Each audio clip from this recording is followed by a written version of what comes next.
What's up, this is Ricardo, and in this video I'll show you how to remove the screen from a Dell Latitude E6540. If you're looking for parts for this laptop, go to our website and use this coupon for a 5% off discount.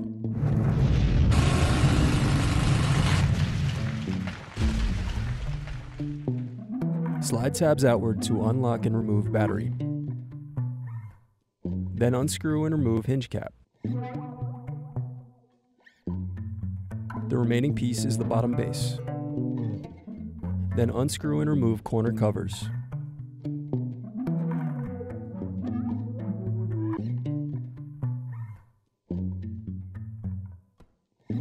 Now disconnect and remove display cables.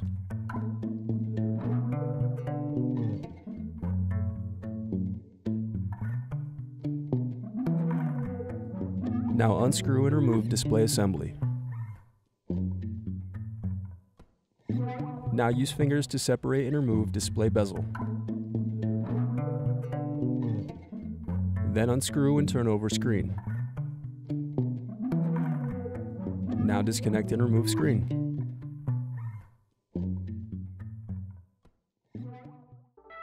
Thanks for watching.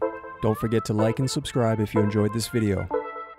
And if you need more, check out this playlist to watch other tutorials for your laptop. You can also click here to find parts for your laptop at partspeople.com.